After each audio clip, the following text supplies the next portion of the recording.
Hello everyone, this is Jed Schlackman. In this video I'll be talking about the aura, the energy body, and repairing or healing that energy body.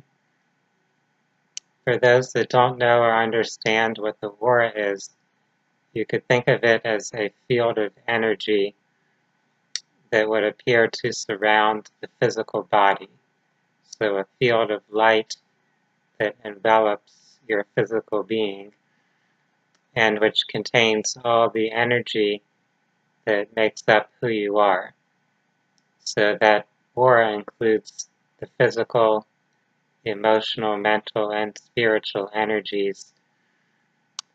And what we perceive as our physical body, in a sense, is just the densest layer of that composite or collection of energies. What's occurring in the energy field has an effect on what's occurring in the physical body, since the physical body is in a way merely just an extension of those other energies. The aura, when we're in a healthy, harmonious state, would appear to be bright and vibrant and relatively even in its circumference, in its outline. So it wouldn't be stronger on one side and weaker on the other. It wouldn't be brighter at the top of your body and dimmer down at the feet. It would be bright all around if our energy is really flowing freely and harmoniously into all those different aspects of who we are. Of course, as we go through human life, we go through many different stresses and challenges, various traumas and circumstances that can affect our energy field, whether it's things that occur to us on a physical level or things that occur affecting us more on an emotional or psychological level. As a result of this, many different types of imbalances and distortions begin to develop in our aura, in our energy field. So we might conceive of the idea that our energy field needs some refreshing and repairing from time to time. We may think of an analogy here with our vehicle, our car or truck, our automobile, and how that sometimes needs to be cleaned or repaired, how it may get some scratches and dents, and you take it to an auto body repair shop to help recover it back to its more new-looking type of state. With our energy field, it's not exactly the same as a car or vehicle. We can't remove a part of it and replace a part of it. What we can do is refresh and retune this pulsating energy. We do that often by using some form of spiritual energy healing, some type of vibrational energy. So it could also be light, color, or sound. Those are forms of energy that our aura can receive or resonate with and use to refresh and retune itself. Laying on of hands healing, where we're generating a field of energy through the hands and directing that into some part or region of the aura, is one of the most basic and most fundamental ways to influence the energy body and help restore it.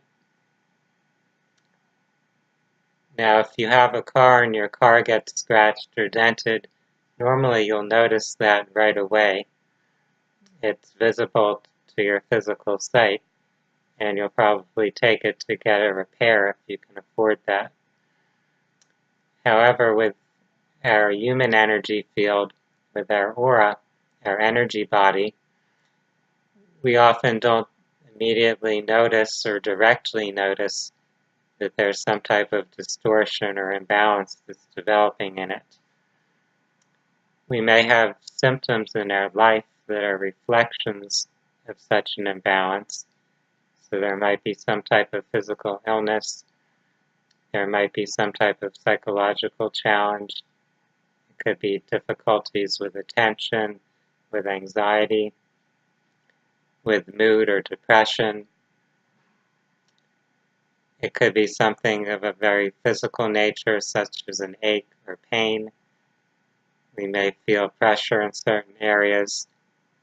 We may have weak immunity, where we're catching colds and flus, or having asthma or allergies, having a lot of inflammation. A person might develop cancer or some other life-threatening illness. All of these things are in some way associated with patterns that are present in our aura, since the energy field is what's regulating the functioning of the physical body. Without a healthy, balanced energy flow, then the physical organism is not able to function in its optimal manner, and different types of symptoms will at some point start to arise. So those that practice various forms of energy body healing will tend to find a way to identify, to scan in some manner, to perceive where there's an imbalance or distortion, some type of tension or density present in the aura, in the energy field, and provide some form of energy input, some type of vibrational energy waves that will help clear out that distortion and restore the energy field into a state of balance and healthy flow. If we were to be able to perceive through a clairvoyant sense, seeing in a visual way but beyond our normal sight, the aura would appear as a field of light. It would envelop the form of a physical person that we're observing, and we would see if it's really bright and expansive, or if there are some weaknesses in it, if there are dark spots, dense spots, cloudy areas in the aura. Different people who are clairvoyant will perceive that perhaps in different ways. They'll have a different way of noticing if it's lighter or darker in an area of a person's aura.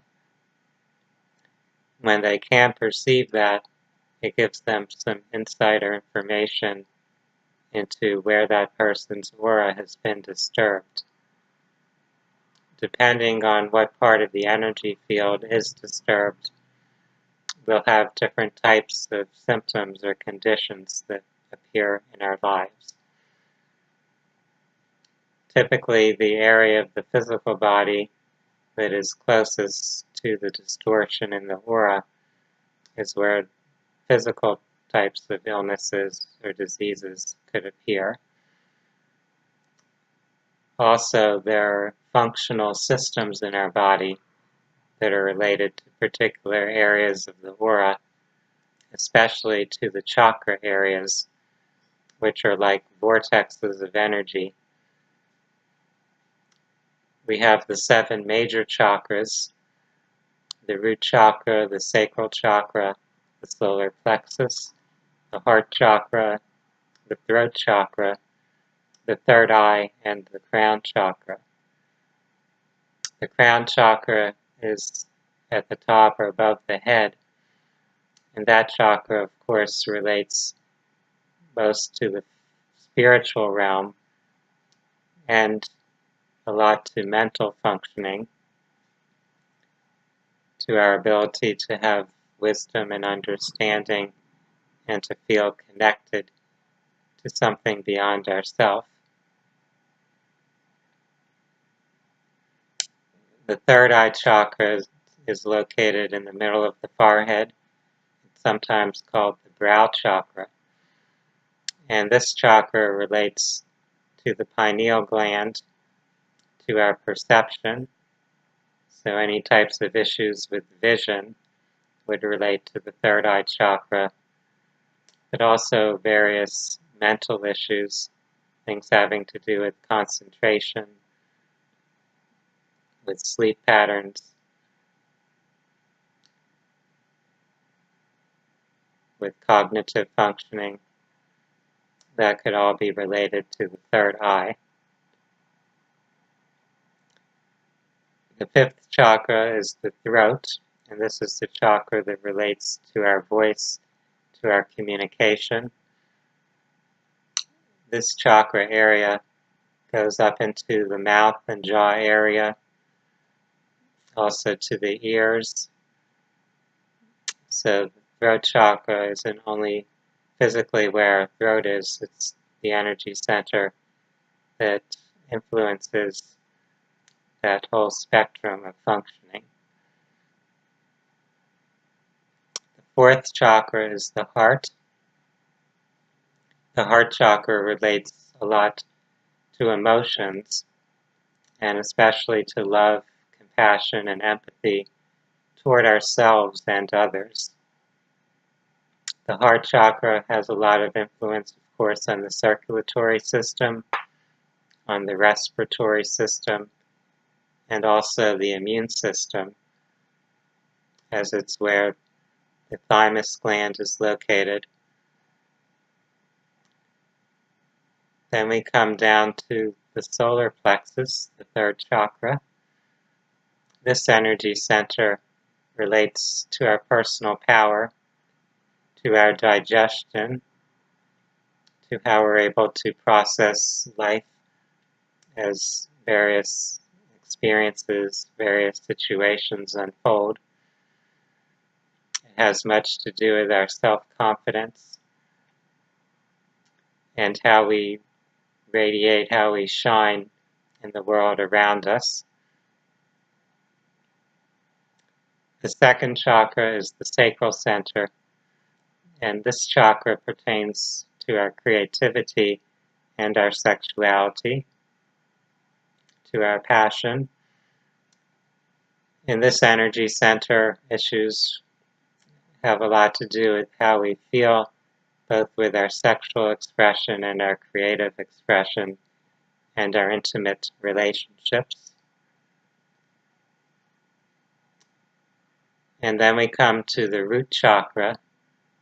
This chakra is at the very base of the spine. It is the chakra that connects us with the earth below.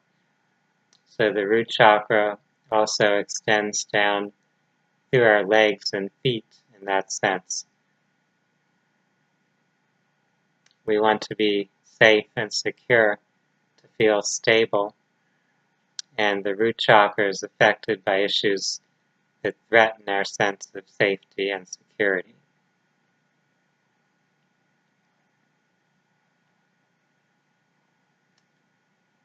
When we think about our aura, it's important to remember that the aura is constantly shifting and transforming in response to our thoughts and emotions. It is also influenced by energies in our environment. Your aura can be affected by the people who are close to you. It can be affected by energies from the technology that we use. So the screen that you're viewing this on could be having some effect, some stress upon your energy field. If you use a mobile, a cellular phone, the energy from that phone, since it's usually held close to your body, would often have some effect, some type of stress upon an area of your energy field.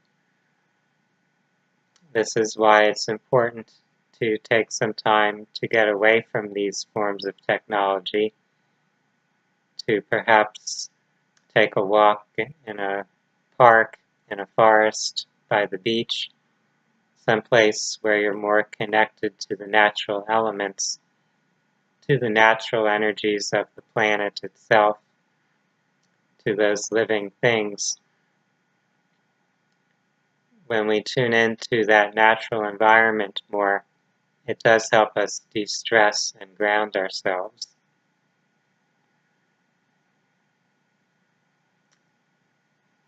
For those that are looking for some support in balancing your chakras or your aura, and refreshing, repairing your energy field, you can find different practitioners who use various forms of energy healing to help rebalance the energy body.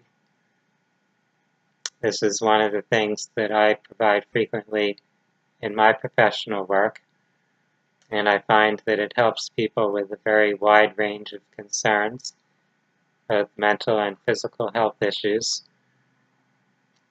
For those that would like to learn more about these topics, I invite you to watch more of my YouTube videos, and also you can visit my website at www.phinsights.com. That's PHINSIGHTS.com. You can look in the education, the links section there for many different resources, different books and websites that you can use as references to learn more about these topics. For now, I want to wish everyone a wonderful day. Namaste.